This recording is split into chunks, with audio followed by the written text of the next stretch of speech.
Great, Karen is on my plane to Florida. Ah snap, here we go again. So I came back from Florida today after a great time in Orlando. But you're not here for Florida, are you? In my plane ride to Florida, we board normally and are seated. And I'm seated about 3 rows behind my parents in an aisle seat. Then someone said this right before the plane lifts in the air. "Excuse me, why is the plane so loud? It's damaging my angel's ears. Can't you lower it?" Yes, she actually asked to lower the volume on a plane taking off. After 10 minutes of being above the clouds and formulating a story for r/facepalm about this idiot, I decide to play some good old Ultra Sun on my 3DS. I'm hunting down Ultra Beasts with Dusk Mane when Karen's kid spots my hands and the blackness in my hands that somehow can move pictures. Karen's kid, who is about 7, comes up to me and asks if I can play. Do you know how to play? "Yeah, I have Pokemon too. Lunala is so cool. I wish she was real." My brain, I see, you're a fellow man of culture as well. Alright, here you go.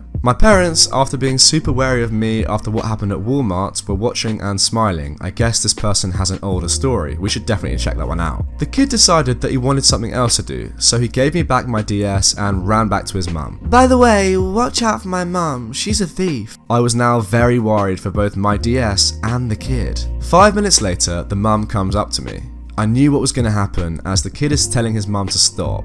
BT dubs, this was the same one who wanted the plane to be muted. "Excuse me, were you the one who let my boy play?" "Yes, that was me." "Well, why can't he play more?" "Ask him, he gave it back after 10 minutes. "Then let him play more." "But I don't want to play more, I want to watch Ben 10. "Be quiet, Carl. Now, just to clarify, a woman who asked that a plane be muted during takeoff is now asking for my 3DS while my parents are now asleep. "Mum, can you just listen to me for once? Jeez, Dad wants to move out and so do I." "No, you are staying with me and that's final." Karen, now to me. "Now, because you're upsetting my boy, he will take your DS as compensation." The kid winks at me. "Okay, here you go." "See? Much better." Karen then walks away and once out of eyeshot, the kid gives it back. "Listen, go with your father no matter what as long as he is a good person, okay?" "Okay." Karen was none the wiser, except when the kid's block that looked like a DS inside his pocket fell out and was revealed as wood.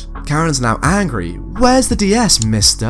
"What do you mean?" "You gave my boy a block. He was supposed to get a DS, you mofo." "So what if I did? What are you gonna do about it, huh?" Karen then tried to hit me, but I need her mid-air, so she just crashed to the floor. Everyone was staring now, except my parents, who were somehow still sleeping, mainly because they had noise blockers in their ears. The stewardess came around to see the ruckus. When she got to me, she asked what happened. "This kid's mum tried to take mine." "He took my boy's stuff and assaulted me when I kindly asked for it back." That's when the kid comes back. "What she's saying are lies. My mum tried to take his DS after he let me play on it. She did bad." "Shut your mouth, Carl." And this kid, who I'm sure won't give a damn to anyone in the future, says with the most uncaring tone, "I don't have to. You're not the boss of me, Dad is." Of course, this comes with a loud slap from Karen, but the kid just leaned back to avoid it. "Well, it's clear that this woman is lying. You're warned for this time. If we catch you doing this stuff again, you're gonna be arrested for assault and disturbance of the peace." Karen has now been labelled as the disturber of the peace. "But I didn't do anything." "You wanna be arrested right now? Then shut it." Karen then decided that I was the source of her problems, so she flung a punch. However, I simply grabbed her arm and squeezed it. She howled in pain. "That's it, you're done. You're gonna be arrested in Florida." "You guys can't ever let the innocent be free, can you?" "I just saw you trying to punch this kid. You're not innocent." I went to the kid and asked him something. "Is your dad nicer than your mum?" He responded with a yeah. He also said that he wanted to divorce her. I told him to stick with his dad, even if the judge says otherwise. He said okay, he will. He said he always hated his mum for doing stuff like this. Karen was then detained in the plane and was arrested in Florida. Turns out the dad was on a different flight, so he waited in the airport until his son came. The dad then went up to me and said thanks for taking care of his son and shook my hand. In the handshake was $300. He said it was the least he could do. Besides, Apple pays a lot more than just $300. My parents wondered what happened, and after I explained, they were more cautious around me, but they were glad I did the right thing by helping out the kid. Such is the human race. Often it seems a pity that Noah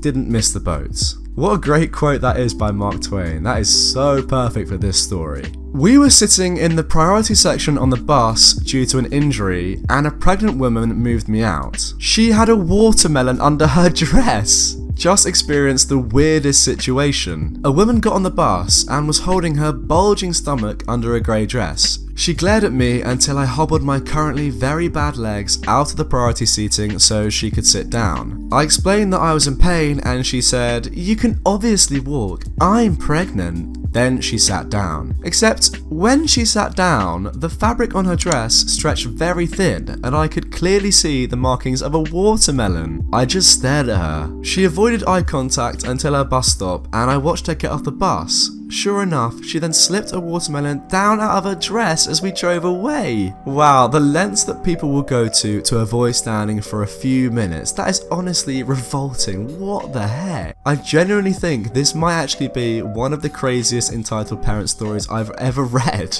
I know it's only short, but this woman is mental. I guess technically we don't know if she's a parent or not, although the watermelon, I guess, is pretty much her kid. Eeehm steals lunches and EK steals phones from our break room. Context: I have talked about how I am currently working at a lumber shop and have had several encounters with entitled parents. One thing I forgot to mention was that the break room is upstairs and you need to get past the manager's office before entering it. The office desks were facing the stairs so that whoever is inside can see anyone coming up. It was kind of an unspoken rule for the manager or one of the store leadership to be in the office to take care of business. However, because the manager and store leaders are pulled to multiple directions sometimes, there are a lot of times when no one's in the office. As with many workplaces, the break room is employee only and even has a big yellow sign about it at the base of the stairs.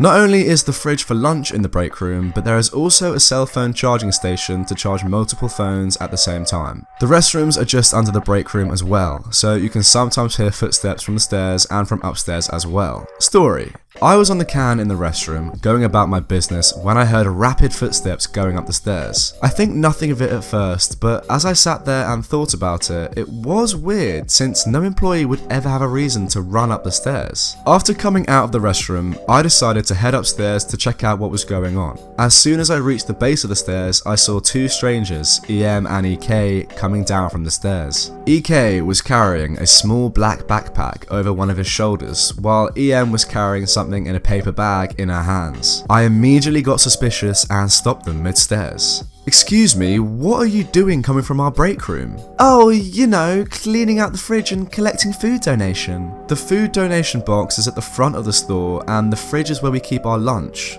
Why were you in our break room, which is restricted in the first place?" "Oh, come on, why can't we just have some free food? Just think of it as a charity." "No, it's called stealing and I just caught you red-handed. Please remove all the food from the bag." "Well, since we are the customers, we can take stuff from you. We are always right."